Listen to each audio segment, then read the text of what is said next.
before continuing along this thorny path, always filled with distorting mirrors, broken memories, and imposed silences. It is necessary to pause at a point that many have preferred to overlook, yet constitutes one of the deepest pillars of what we call reality.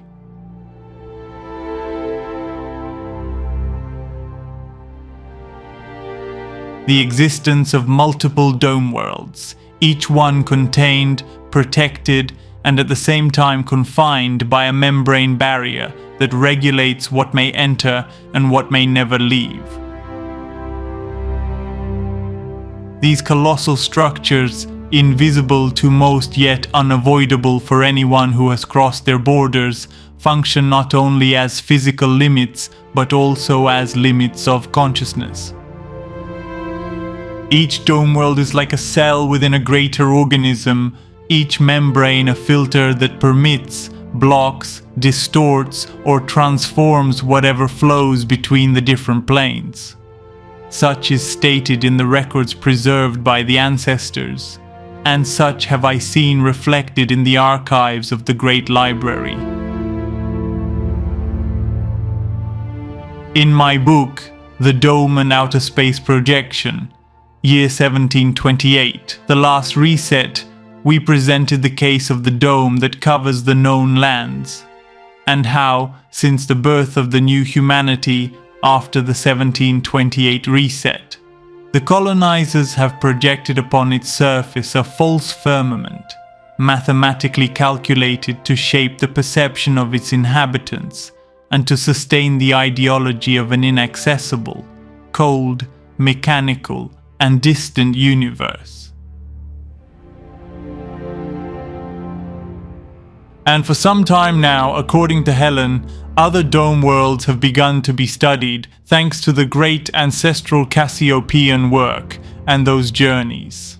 But our world is particular, different, distinct skies, the creation of constellations that appear within the projection, luminaires whose movements do not follow natural laws but advanced simulation systems, and behind all of it, the same signature, custodial or Anunnaki control.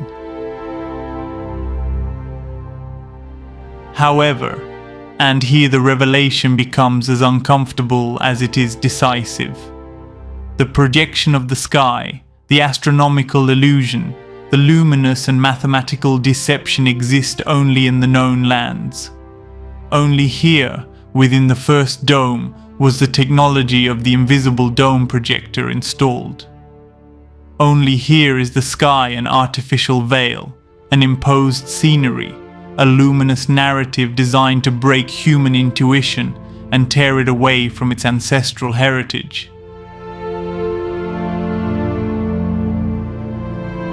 Beyond the walls, beyond the first membrane, the skies are not simulated.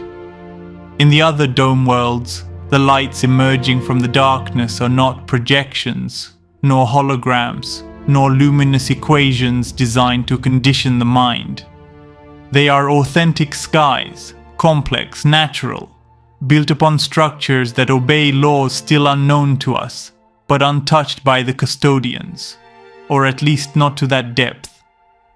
For while in the other domes the skies remain real, though surrounded by vigilance, limits, and silent observation, only in the known lands was the sky kidnapped. Only here was the true vault replaced with a perfect artifice. Only here was humanity's relationship with the firmament destroyed, its inner orientation, its ancestral memory, its ability to read the heavens as one reads a sacred text. This fact, silenced for centuries, explains many of the distortions we still suffer today. Our spiritual disconnection, our unconscious obedience to modern theories, our sense of cosmic isolation, our inability to remember what was once obvious to the ancients.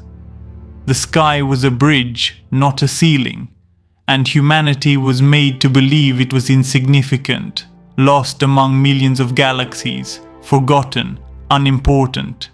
The sky ceased to be a teacher and became an instrument of conditioning.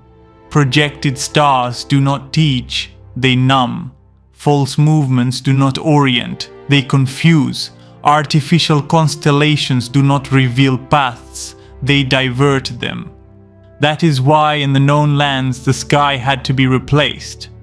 And that is why beyond the dome the sky remains intact, so that we may return to the source and understand our true purpose here.